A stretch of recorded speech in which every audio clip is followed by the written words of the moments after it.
Today, from this sacred Mahanadu stage, I propose that in the 2029 elections, Telugu Desam Party should allocate 33% seats to women, not as a slogan, but as a commitment to the future of India. We want more women lawmakers. We want more women leaders. We want more women policy makers. అన్నిటిలో ముందుకు పోతున్నారు మహిళలు కూడా. మగవాళ్ళకి వీళ్ళకన్నా ఏం తక్కువలే. కూడా voice వస్తుంది, వాళ్ళు కూడా మాట్లాడడానికి వాళ్ళకి కూడా అవకాశం ఉంటుంది. 9th క్లాస్ ఆ పాప 7th పాస్ అయిందా బస్ పెళ్లి చేసి పంపించేది. ఇప్పుడేమంటున్నారు ఎంఎస్సీ చేపిద్దామా, ఎంఏబిఎస్ చేపిద్దామా, బీటెక్ చేపిద్దామా, ఎంబీఏడి చేపిద్దామా. ఒక ఆడపిల్ల పుట్టిన అబ్బా అనేవాళ్ళు ఇప్పుడు ముగ్గురు ఆడపిల్లైనా పర్వాలా లాక్కొచ్చుకుంటారు బండి అంటున్నారు.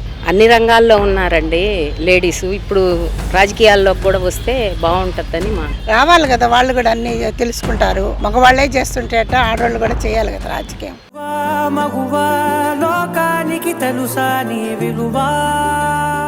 Welcome to sauce TV. నేను మీ అభిజిత్ హుస్సేన్. 2029 ఎన్నికల్లో మహిళలకు 33% రిజర్వేషన్ ఇస్తాము. అదేవిధంగా మా బాధ్యత, మా సంకల్పం, మా కమిట్మెంట్ ఇది అని చెప్పి నారా లోకేష్ ప్రకటించడం జరిగింది. దీని మీద ప్రజలు ఏమంటున్నారు, వారి అభిప్రాయాలు సేకరిద్దాం. సార్ చెప్పండి, మరి 33% రిజర్వేషన్ 2029లో మా పార్టీ తరఫున ఇస్తామని మంత్రి నారా లోకేష్ ప్రకటించడం జరిగింది మహానాడు వేదికగా.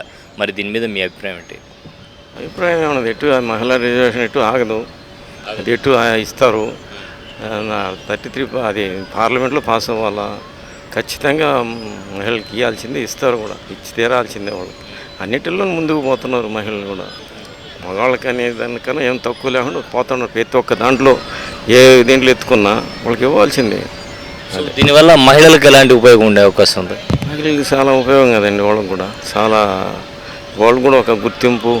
ఇప్పుడు దాకా అనిసివేసినట్టుగా మగ ఇది ఉండింది కదా, మగ ధీమా అనేది, అది లేకుండా కూడా వాళ్ళు కూడా బాగా మేము కూడా ముందుకు వచ్చి చేయగలుగుతాము అని నిరూపిస్తారు కదా. వాళ్ళు కూడా ఖచ్చితంగా చేస్తారు కదా, ఇంకా కూడా బాగానే చేస్తారు.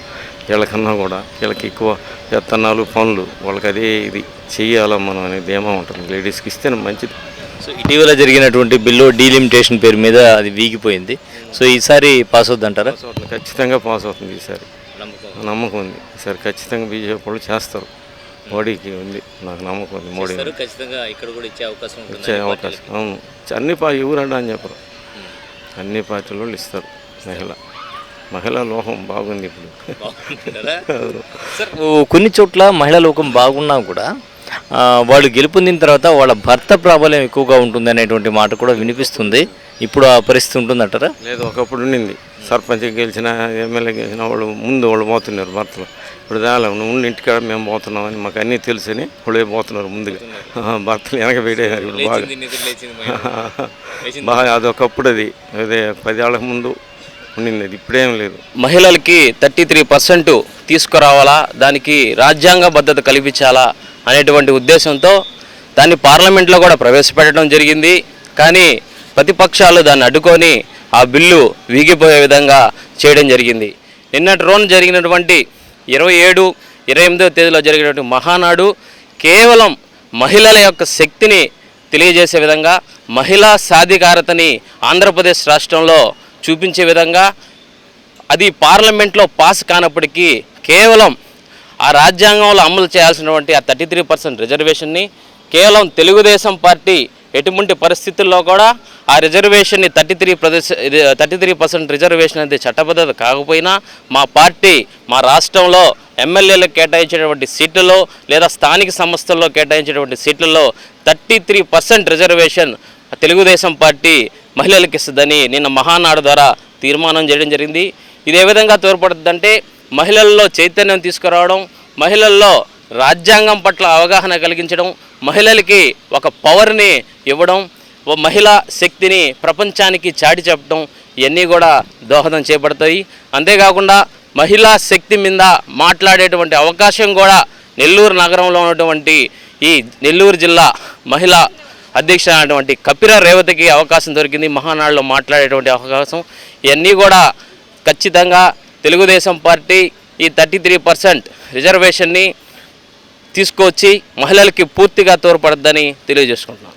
అంటే మహిళలకు ఒక పార్టీ సీట్లు ఒకవేళ చట్టబద్ధత కాకపోతే 2029 నాటికి 33% రిజర్వేషన్ అంటూ తెలుగుదేశం పార్టీ ఇస్తే అపోజిషన్ పార్టీ ఆ విధంగా ఇచ్చేటువంటి అవకాశం ఉందా అదే ప్లేసుల్లో? ఖచ్చితంగా తెలుగుదేశం పార్టీ తీసుకున్నటువంటి నిర్ణయము ఏదైతే 33% మహిళలకు తీసుకురావాలి అనేటువంటి ఉద్దేశంతో మహిళలకి రాజకీయాల పట్ల సమాజం పట్ల ఒక అవగాహన అనేది తీసుకురావాలనే ఉద్దేశంతో ఏదైతే తీసుకొచ్చిందో ఖచ్చితంగా వాళ్ళు కూడా ఆ 33% తీసుకొస్తారని చెప్పి నేను అనుకుంటున్నాను.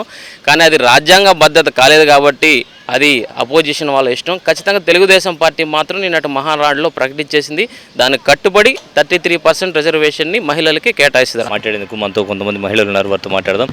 చెప్పండి మేడం, ఈ నిర్ణయం మీద మీ అభిప్రాయం ఏంటి? రావాలి కదా, వాళ్ళు కూడా అన్నీ తెలుసుకుంటారు. మగవాళ్ళే చేస్తుంటే ఆడవాళ్ళు కూడా చేయాలి కదా రాజకీయం. రాజకీయాల్లోకి వస్తే ఒక మహిళగా చెప్పండి, మీకు ఎలాంటి రైట్స్ సాధించుకునేటువంటి అవకాశం ఉంది? ఎలాంటి విషయాలు మేము సాధించుకోగలుగుతాం కదా. మాకేమైనా ప్రాబ్లం వస్తే చేసినా మా మహిళలు అయితే మాకు అనుకూలంగా చేస్తారని మనకు అనిపిస్తుంది. మహిళలకైతే బాగుంటుందని అనుకుంటాం మేము. మహిళలైతే మహిళే కదా, మనం పోయి ఏమన్నా చెప్పుకోవచ్చు, మన దగ్గర ఏమైనా ఉంటాయి అనుకోవచ్చు, అంతే. దానికి తగ్గ మహిళలు అయితే బాగుంటుందని. మగాళ్ళ దగ్గర పోవాలంటే గబక్కమని ఎవరిని అడగాల ఎట్ట పోతామో అనిపిస్తుంది. మహిళల దగ్గరకైతే పోవచ్చు అని ఒక ఇదిగా ఉంటుంది. అన్ని రంగాల్లో ఉన్నారండి లేడీసు. ఇప్పుడు రాజకీయాల్లోకి కూడా వస్తే బాగుంటుందని మా అభిప్రాయం.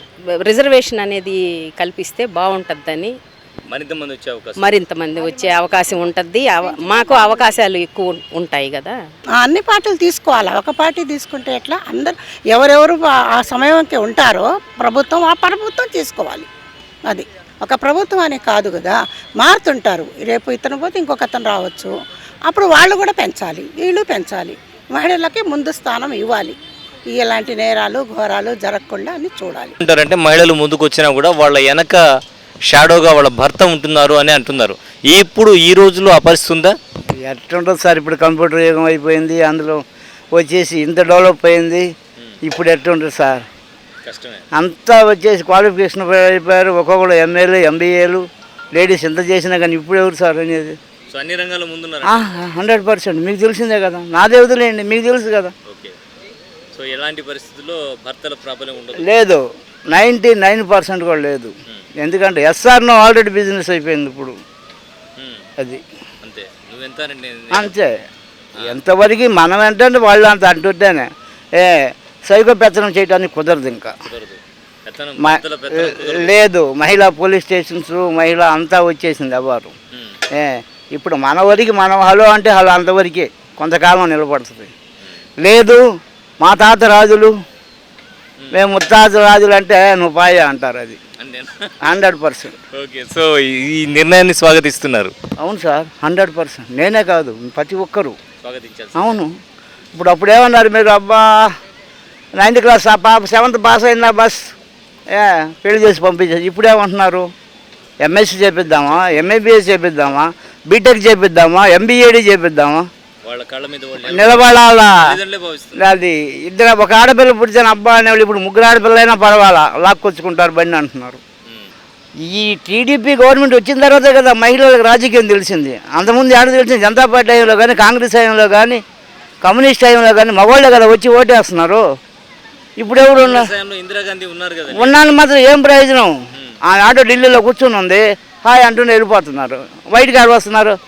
ఇప్పుడు ఇటు వచ్చే వేమిరెడ్డి ప్రశాంత్ రెడ్డి వస్తుందా, అటు వచ్చే అప్పుడు వచ్చే తాలపాక అనురాధ గారు వచ్చా, ఎంతమంది ఉన్నారు. ఇప్పుడు ఇటు చూసే హోమ్ మినిస్టర్ రామ్ వచ్చేసి అనిత మేడం గారు వచ్చా, మేముండా మీకు ఎందుకు అంటుండే. 100%. దేంట్లో లేరు చెప్పండి. కనీసం అదిగో అక్కడ కరసామలో కూడా ఉన్నారు, ఇటు జిమ్ములో ఉన్నారు, అన్నిట్లో మహిళలు ఉన్నారు.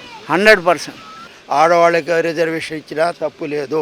ఆ భావన ఉంటే తప్పక రిజర్వేషన్లు అనేది పరమదండగా ఏదో 4 కులాలకు ఇచ్చేస్తాము, నలుగురు దోసుకుంటారు, వాళ్ళంతా నా వెనకెడతా ఉంటారంటే ఇక్కడ ఉన్నటువంటి అమాయకులైన ప్రజలు, పేద ప్రజలు, ఇటువంటి అంతారు కూడా బలహీనులు నష్టపోతారు. కానీ ఆ ఇచ్చేటటువంటి యువతలకు కానీ యువకులకు కానీ మానవతా దృక్పథంతో వాళ్ళకి సరైనటువంటి శిక్షణ ఇచ్చి వాళ్ళు లంచాలు తీసుకోకుండా 24 గంటలు ప్రజలకు సేవ చేసే భావన కలిగి ఉండేటటువంటి వాళ్లకు ఎంతమందికి ఇచ్చినా, మగవాళ్ళకి ఇచ్చినా, ఆడవాళ్ళకి ఇచ్చినా, ఎవరికి ఇచ్చినా ఇబ్బంది ఏమీ లేదు. ఆ భావన ఉండాలి.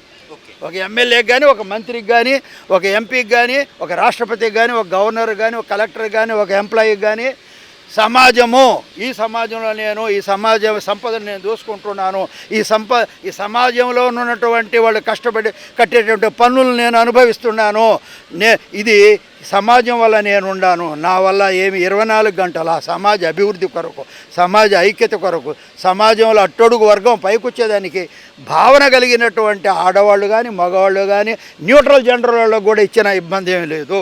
మహిళలకు కూడా స్థానం ఇచ్చినట్టు కదా, స్థానం ఇచ్చినట్టు ఉపయోగపడేది ఉంది. స్థానం ఇచ్చడమే ఉపయోగం. స్థానం ఇస్తే ఉపయోగం, వాళ్ళకు కూడా వాయిస్ వస్తుంది, వాళ్ళు కూడా మాట్లాడడానికి కానీ ఏమైనా విషయాలు చెప్పేదానికి కానీ వాళ్ళకు కూడా అవకాశం ఉంటుంది, వాళ్ళ బాధలు చెప్పుకోవడానికి అవకాశం ఉంటుంది. మహిళలు కానీ యువత కానీ వాళ్ళు ఉంటే వాళ్ళకి ఇస్తే ఇంకా మంచిది, బాగుంటుంది.